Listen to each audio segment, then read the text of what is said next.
Pemirsa, saat ini Kemenko Polhukam sedang menggelar konferensi pers terkait evaluasi pemilu. Kita langsung bergabung ke sana.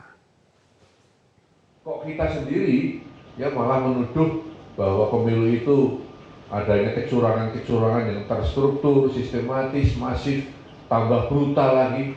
Itu tidak benar. Saya katakan tidak benar. Karena saya sebagai Menko Polhukam, kalau itu ada, tentu saya tahu. Dan saya masuk di dalamnya sebagai aktor. Tapi tidak pernah dilaksanakan. Melakukan upaya-upaya kecurangan terencana, sistematis, terstruktur, brutal. Itu tidak mungkin dan tidak akan pernah dipikirkan apalagi dilaksanakan oleh kita. Kalau dari KPU, Bawaslu kemari datang ke kantor Polhukam, yang kita bicarakan adalah bagaimana kita bisa membantu mereka. Saya selalu tanya, apa kurangnya Pak? Apa kurangnya Mas? Apa yang perlu kita selesaikan lagi? Bagaimana keamanan di daerah? Bukan konspirasi untuk melakukan kecurangan, tidak sama sekali. Nah, ini saya sampaikan mengapa? Supaya masyarakat tidak terkecoh, masyarakat tidak terhasut, masyarakat tidak usah percaya bahwa ada kecurangan yang terstruktur, sistematis, masif, brutal. Memang ya, sebagaimana pemilu-pemilu yang lalu, di sana-sini secara sporadis ada kekurangan, ada kecurangan. Tapi ada wadahnya, ada wadah atau instrumen untuk melaksanakannya itu. Apakah itu Gakumdu kalau terjadi di daerah? Apakah kalau ada pelanggaran etika, ya, maka DKPP sudah disiapkan bisa menyelesaikannya. Kalau ada kecurangan-kecurangan, ada Bawaslu menyelesaikan. Kalau ada kekurangan atau katakanlah selisih suara yang perlu diperdebatkan, ada Mahkamah Konstitusi di sana. Jadi kita sudah antisipasi bahwa semua kecurangan itu, kalaupun ada, itu wadahnya ada. Jangan kemudian menuduh sepihak saat mereka terjadi seperti itu, maka yang menang siapapun, maka dikatakan itu kecurangan.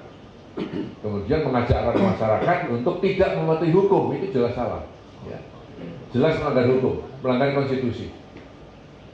Bukankah para kontestan, ya, termasuk pasangan calon presiden dan wakil presiden, sebelum pemilu sudah ada deklarasi, kan?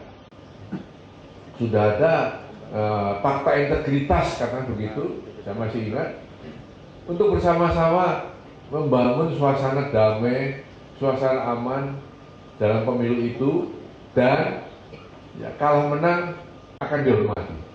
Ya. Yang menang akan merangkul yang kalah juga tidak kemudian melakukan hal-hal yang negatif, ya, dan mengakui kekalahannya itu sudah dilaksanakan kok. Jadi kalau sekarang terjadi seperti ini, tentunya ya, ada sesuatu yang salah di kita, perlu kita selesaikan. Tapi rakyat, masyarakat jangan terhasut dengan hal ini. Saudara sekalian, ya, kita tahu bahwa pemilu sudah dilaksanakan dengan sukses. Dari yang keempat sebenarnya ini tadi sudah saya sampaikan, ya, pemilu terbesar, pemilu yang paling rumit, ternyata sudah bisa selesai dengan baik. Kita bersyukur kepada Tuhan Yang Maha Kuasa, ya, dan ini merupakan satu prestasi bagi bangsa Indonesia, prestasi bagi kita sebagai negara demokrasi yang telah dapat melaksanakan satu proses demokrasi yang baik. Ya. Kalau di sana sini ada kekurangan, ayo ya, kita perbaiki, ya, kita introspeksi bersama-sama. Tapi bukan kemudian kita justru mendelegitimasi apa yang sudah kita lakukan itu. Dan berikut yang terakhir adalah kita mengharapkan masyarakat ya tidak terprovokasi dengan hasutan dan anjuran untuk melawan pemerintah yang sah dengan cara-cara inkonstitusional dan melanggar hukum. Sudah sekalian, aparat penegak hukum di Indonesia melakukan seperti ini, langkah tegas, mengingatkan, ya, dan kemudian mengajak masyarakat untuk tidak terkena hasutan, ya, semata-mata hanya kita ingin agar suasana bulan Ramadan yang sakral ini jangan dinodai lagi dengan hal-hal yang negatif. dengan hal-hal yang mengingkari hukum dan undang-undang yang berlaku. Kita lakukan semata-mata untuk menegakkan NKRI, Pancasila, Undang-Undang Dasar 1945, dan Bhinneka Tunggal Ika. Ini milik kita bersama yang harus kita jaga. Jangan sampai hal seperti pemilu dan sebagainya membuatkan kita pecah sebagai bangsa. Ya, membuat kita harus menyingkirkan persaudaraan kebersamaan kita sebagai bangsa. Pemilu sudah selesai, sedang dihitung. Kampanye sudah selesai, sudah saatnya kita bersama-sama lagi merajut persaudaraan kita sebagai bangsa.